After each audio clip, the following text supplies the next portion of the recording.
Hello again. I'm back. It's Kayla, and you're still tuned in to Climate Action Figures.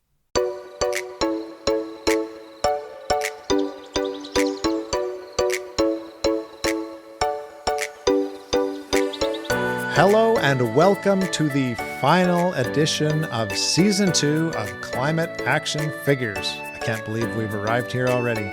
My name, as always, is John Whidden, and this week on the show, we will get to catch up with creative consultant Kayla.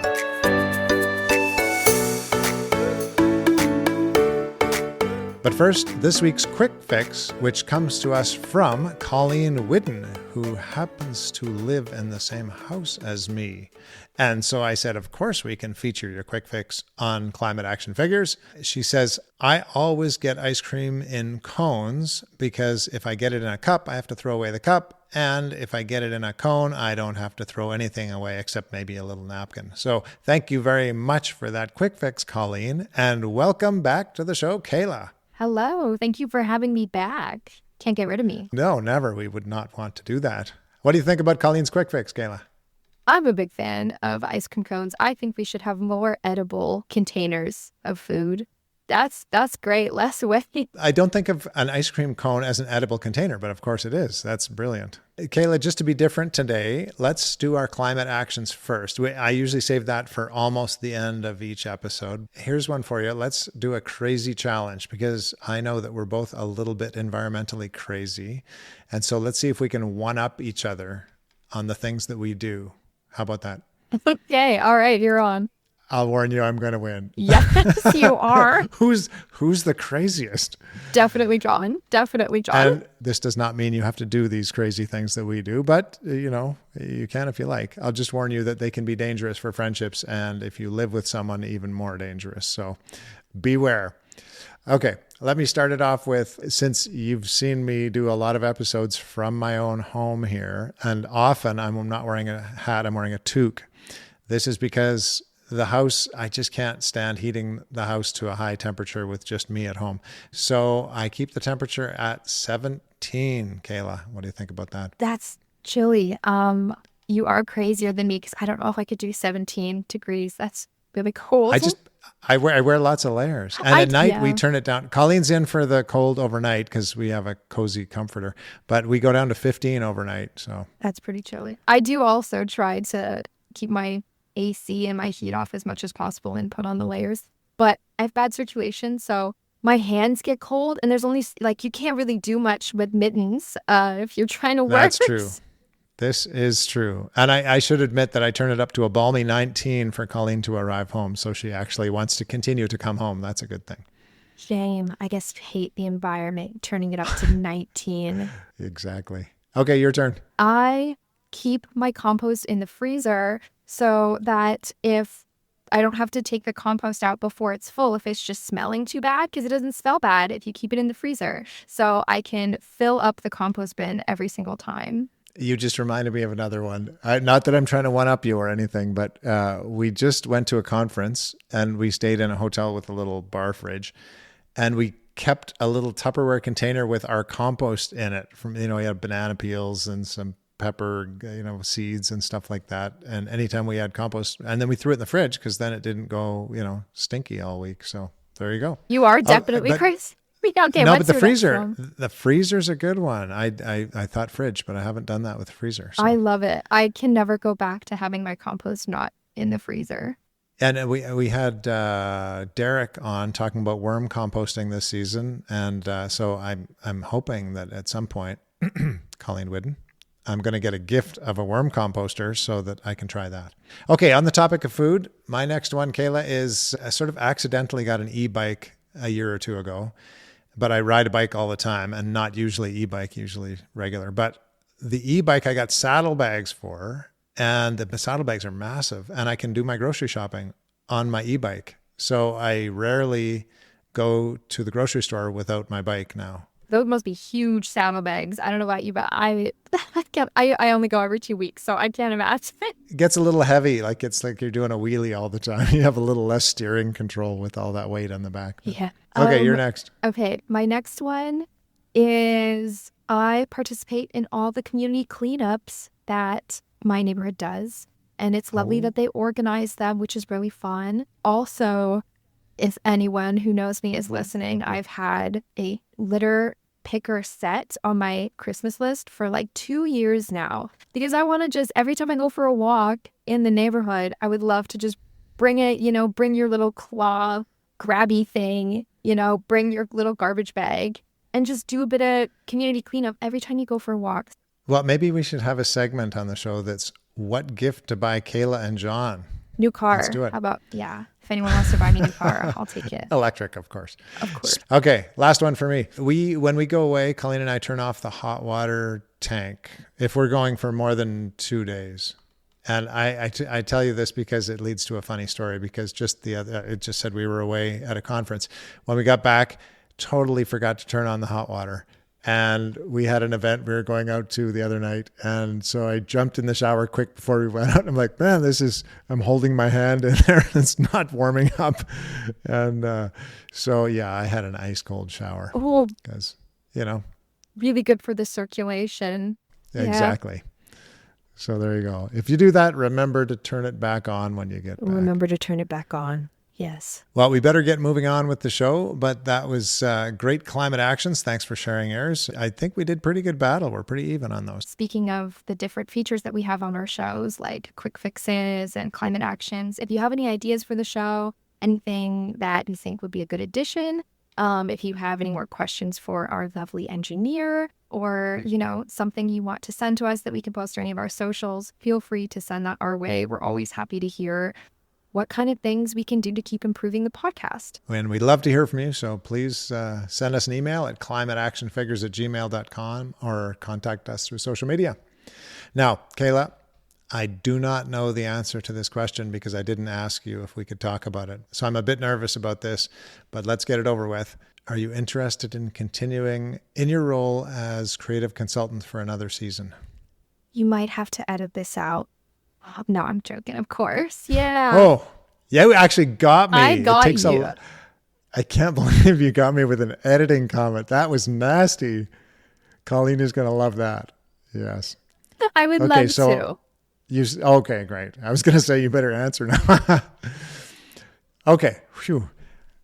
So teach me something, Kayla, like lingo, or what are young people talking about these days that I need to know? Because you've this important role where you keep me up to speed on what young people are thinking and doing. And so teach me something. Yeah. Okay. How to keep you in touch with the kids these days. I myself am already getting a little bit old for the really young crowd. So I don't know if you've heard of such phrases as skibbity toilet, Riz. Skibbity toilet. Yeah. No.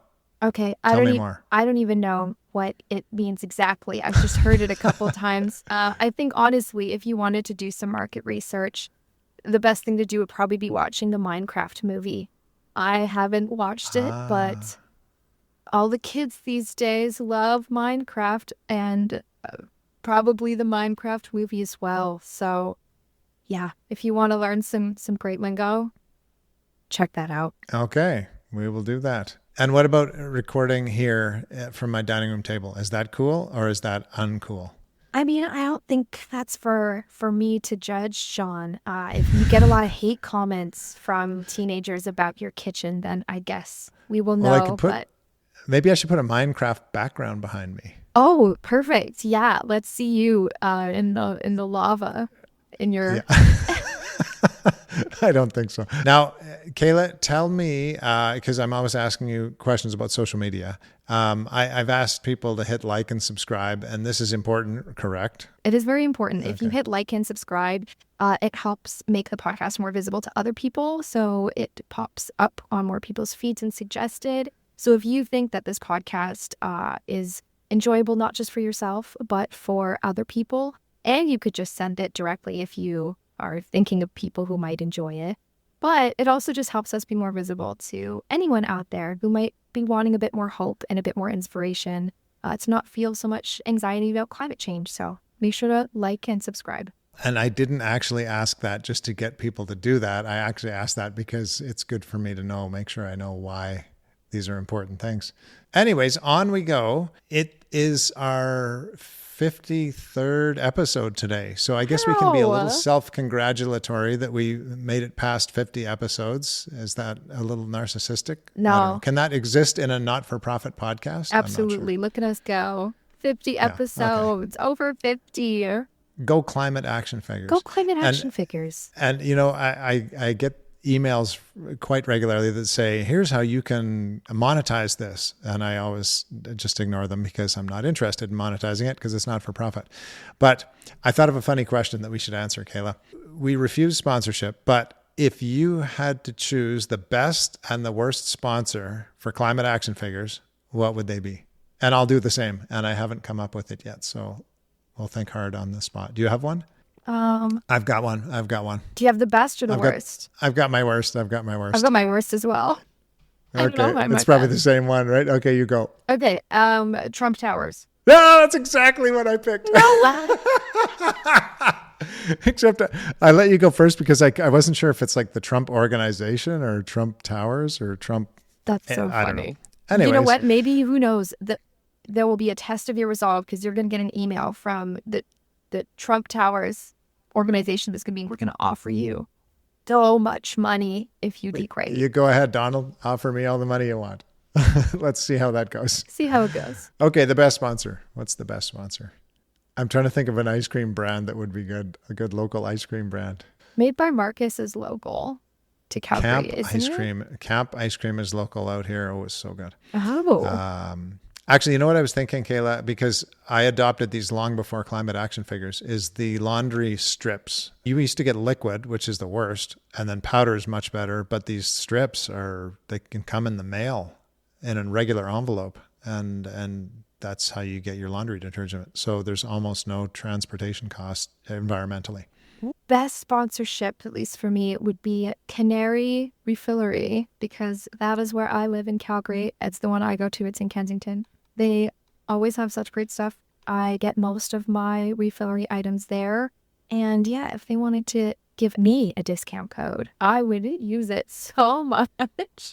Okay, I want to talk about this podcast because I feel, Kayla, like I've been schooled on this podcast. This season alone, I've learned about cosmetics, creating nanocellulose coatings for drones from seaweed, organic fertilizer from worms, teen organization of protests at the Saskatchewan legislature, environmental education programs that are amazing in Ontario, First Nations ways of seeing the climate crisis, climate finance in South Korea, a doctor's perspective on community health in India, clean energy banking in Istanbul, relocating homes in Samoa, glacier science, all kinds of perspectives on COP29 in Baku. We could go on. And I've been drenched by hope from these guests that we've had.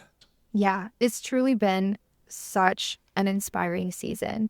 I loved Alex's steak facts a lot. I loved hearing your story about your abandoned crock in the river. That was a really good one. My worst nightmare.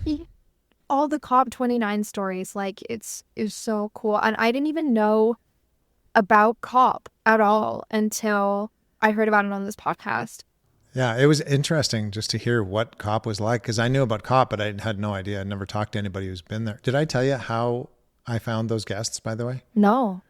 I don't know if I should admit it. I was just thinking, wouldn't it be cool when COP was on to talk to someone live from Baku and see what's it like on the ground there for a young person? Mm-hmm. And so I thought, how could I possibly do that? So I looked on Twitter and I looked up Baku and COP29. And one of the connections was an organization called Youngo, which we featured a number of times this season. And the reason it kept coming back was because Youngo had a spreadsheet on their Twitter feed, which was, hey, young people from Youngo, here are your groups at COP29 this year. Climate finance, bing, bing, bing, 3 names and 3 email addresses. Mitigation, bing, bing, bing, 3 names, 3 email addresses, and on and on. And there were about 35 or 40 of these young people. And I'm like, I'm doing this for the good of the world. So I should use this list, right? Even if they've accidentally posted it on Twitter.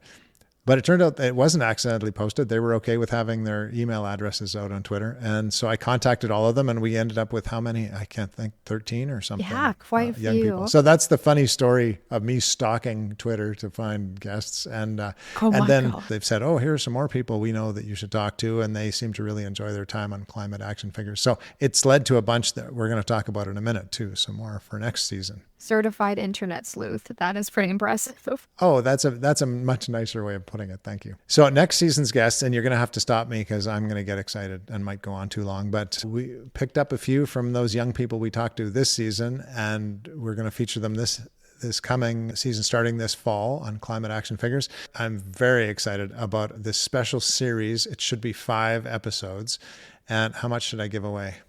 Only a little bit. Just tease A little them. more. It's going to be a First Nations series. It comes from southern Alberta, from the Blackfoot tribe.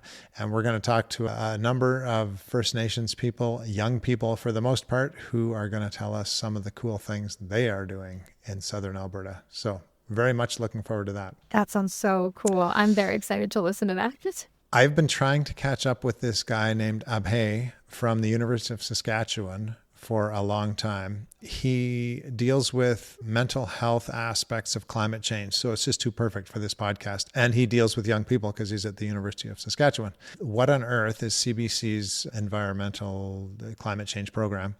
And he's their mental health columnist. So he's appeared a number of times on CBC on What on Earth. So very excited to talk to him. I think we should check back in on a couple of guests from past seasons, from season 1 and 2. What do you think? Absolutely. I think it's so important to check back in with some of the guests that we've had because especially as some of the interviewees we had on here being young people, their lives move so fast and so much change happens for them, more so than us adults, let's say. So it will be really cool to hear what new initiatives and different things they've been working on lately. I've said that to several of the guests in the first 2 seasons. We'll have to check back with you in the future. I think one particular one that I keep thinking of is Arian, who was in season 1, talked to us about building. He got a grant, $500 grant. Out of Tupperware, he built these little things that trolled the water for microplastics. Very curious to hear what he's doing. Absolutely. Speaking of high school, another one I'm really excited about, I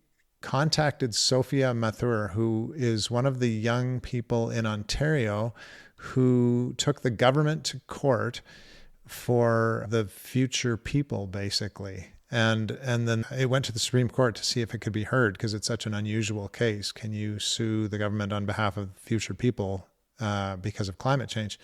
And so I'm very curious to talk to her about her experience and how that's going. So we'll catch up with Sophia. She's agreed to be on the show next year. Wow, that'll be cool. Here's one who you know, and I'm a bit nervous about. Twyla. Twyla Whidden is my daughter and your friend. Yes. And she's grown up with all the craziness. We were talking about all the craziness of not turning up the heat. And I'm afraid she's going to lambaste me, but I have to do it. I have to face it, don't I, Kayla? Yeah, you're going to be exposed for all of the world to see how much you do for the environment. Is it normal level? Probably not. We'll find out. Does it damage our children is the question. No, I don't think so. I know my dad was quite adamant about food not going bad. I have definitely carried it into my adulthood for doing some kind of crazy things that some people might not do to try and make sure that I eat the food before it goes bad. That's good. Because a lot of people don't, and I think that's something we need to do our best to do at least, right? Mm-hmm. I definitely cut off the moldy bits for some food. Shout out to Ray. And since we talked about your dad, we should probably mention your mom, Heather, who has done a lot of really cool work in Uganda as part of her career. And this segue here is that I've talked with some people from the Indigenous Youth Fellowship Program, and one of them is from Uganda, one from Guyana, and one from America. And so we're hoping we're going to get to catch up with all 3. They've said they're very interested. So that would be another neat one. Let's mention one more just to give folks one more thing to look forward to next season. We were just approached last week, actually, by an organization called Open Wardrobe. And they describe themselves as a groundbreaking AI-powered platform that's redefining how we approach fashion and sustainability. And the creator's mission is simple and powerful. It's keep clothes in circulation and out of landfills while promoting personal style. So we're going to try and catch up with their young 25-year-old designer, which, we hear a lot about fast fashion on this show. So sounds like a good thing to dig into, right? Absolutely. Yeah, that'll be really cool to hear. We should do the regular thing we always do on the show, which is to ask what gives you hope. So Kayla McIntosh, what gives you hope? I'm going to shout out something super specific here. There's this one Instagram account that I've been following for a while, and it is Sam Bentley. We can show it here on the screen to show you what his feed looks like and give his handle and everything. He posts videos of good news, and oftentimes it's mostly good climate news. I love when it pops up on my feed. It just makes me feel a little bit better because we see so much bad news all the time. So seeing some good climate news and just being more aware of everything happening around the world and initiatives and policies and projects and technologies that are being created and passed and pushed forward that are good things that are happening makes me feel so good. So that gives me lots of hope. That's cool. And in case that passed too quickly across your screen, we will put it in the show notes so you can find the link in there as well. We've talked about Sam before, and we'll have to try and get him on the show. That would be cool. Yeah, definitely. And what about you, John? What gives you hope? That's easy because the most hopeful thing, there's a lot of hope. I have a lot of hope in life. And that's why I started this podcast. But this podcast, ironically, has given me way more hope. Listening to these young people talk about the things they're doing, from microplastic Tupperware that's cleaning waterways in Calgary to young people from Samoa going to COP29 in Baku. Macro, it's just wonderful to hear these things that are happening. Much in the same way that you're talking about listening to stories from Sam gives you hope. Just listening to the people we talk to on the program and hearing their stories gives me a huge amount of hope. So I get lots out of it too. Yeah, there's a lot of hope to be had, and it's good to remind ourselves of that. Exactly. Well, thanks so much for taking some time to join us here and continuing to be our creative consultant, Kayla. Thank you for having me. I love being back. I'll come on here whenever. I'll get the contract out in the mail to you right away. Okay. And thank you, dear listener and viewer. You have all summer to catch up on missed episodes in case you missed out on any. And as you do so, please, as Kayla mentioned, think about someone who might enjoy the episode and send them that link and they can enjoy it as well. We will not be back next week, same time, same place, but we will be back in the fall to hear from many more climate action figures. Until then, go figures.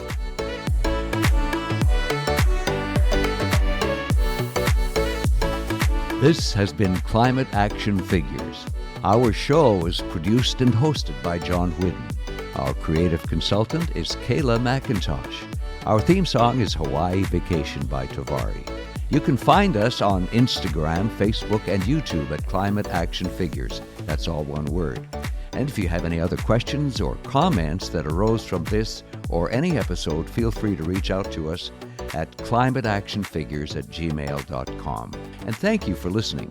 We'll be back next week with another Climate Action Figure.